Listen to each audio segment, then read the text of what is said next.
self-skew right there. The moral of the story, 4 bullet points for you there: never, ever give up. As I like to say, you go down swinging. And that's what we do. If you want to get things done, sometimes it takes time, but you can get it done. So what is grassroots advocacy? It's phone calls to legislators from constituents, letters, faxes, and emails to your legislators. Something you might not think about is letters to the editor.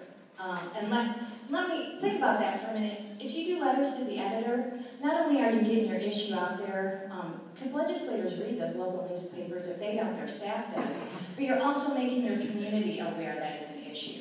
They might not be aware of it, and they might be on your side. They may say, because Joe and I have talked about your issue, it's a good issue, and they might say, hey, that's not fair.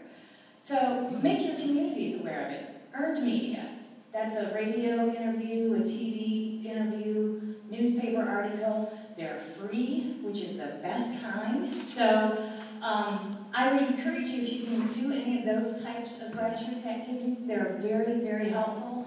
Think about creative ways to deliver your message. And I'm going to give you an example that the American Cancer Society used. They had a thing called Picture a Cure. And I don't know if y'all are familiar with Relay for Life, but we would go to these Relay for Life, and we would take an individual's picture, and we would have this form. They put their name and their address on it, so the legislator knew they were a constituent.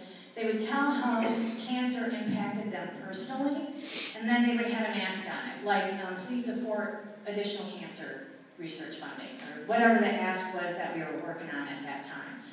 Then we would take all those forms with everybody's picture on it, and we would deliver them to legislators' offices. And sometimes we have a stack like this, sometimes we have a box. And we would walk in there and say, this is what people in your district are saying about this issue. And what was really nice about it is it had their picture on it, so it was a little bit more personable. But think about those types of things that you can do to get your point across to legislators. Let's talk a little bit about legislative process. I mean, a little bit. Bills are introduced, they're referred to a committee, they may or may not receive a hearing, they may or may not be voted out of committee, they may or may not be voted out of calendars, and they may or may not pass on the floor, and the governor may or may not sign. The important thing that you have to remember is it doesn't matter for you guys. Grassroots advocacy, you don't need to be a legislative expert. And when you go into district office visits or visits at the Capitol, they aren't going to expect you to know process. They're going to expect you to know your issue. That's all you got to worry about. That's your lobbyist job. I've met them. You have a great lobbyist. But your job is the most important one. It really is. You have a story to tell, and it's a really good one. Tell your story. It is the most powerful thing that you have. And I will tell you, I testify in committees during session, and I've done it in the interim. I'm always testifying on taxes. I'm the tax queen, and they also know me at the Capitol as Dr. No, because everybody introduces legislation. I'm like, no, we're not going to do that. When I testify, yeah,